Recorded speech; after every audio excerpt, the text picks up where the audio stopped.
یقیناً حضور نے فرمایا میری شفاعت میری امت کے ان گناہ گاروں کے لیے ہے جن کو گناہوں نے ہلاک کر ڈالا. اس کا مطلب یہ نہیں کہ گناہ لگ جائے، یہ غلط بات.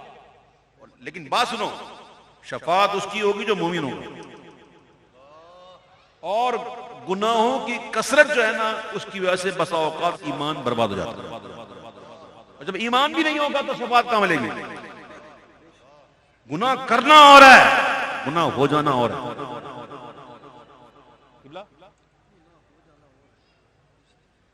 گناہ کرنا اور ہے، ہو جانا اور ہے.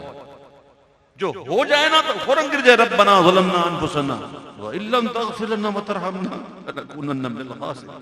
مولا معاف کر دے، مولا بندہ ہوں، مولا ہو گیا، بشر ہوں، ہو گیا، مولا معاف کر دے. نفس کے ہاتھ میں مجبور ہو گیا، ہو گیا.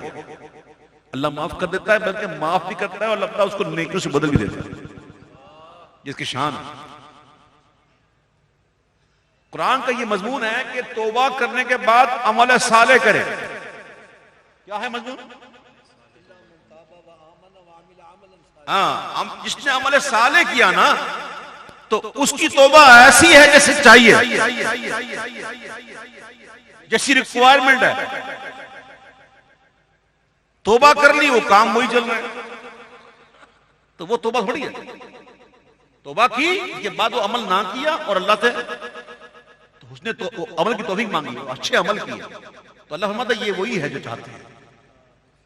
تو میرے پیارے بھائیوں، گناہ ہو جانا یہ کوئی ناممکن چیز نہیں ہے.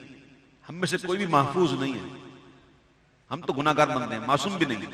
تو گناہ ہو جاتے ہیں، لیکن گناہ پر دلیر ہونا، اس پر اڑ جانا اور فخر کے ساتھ بتانا کہ میں نے یوں کیا، یہ بہت خطرناک بات. اللہ تعالیٰ ہمیں محفوظ رکھے، نعوذ باللہ من ذالک.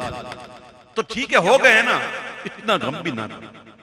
عدالت کہتے ہیں کہ مجرموں چشم تبسم رکھو، او مجرموں چشم تبسم رکھو، پھول بن جاتے گئے انگاروں کے، پھول بن جاتے گئے انگاروں کے، پھول بن جاتے گئے انگاروں کے، پھول بن جاتے گئے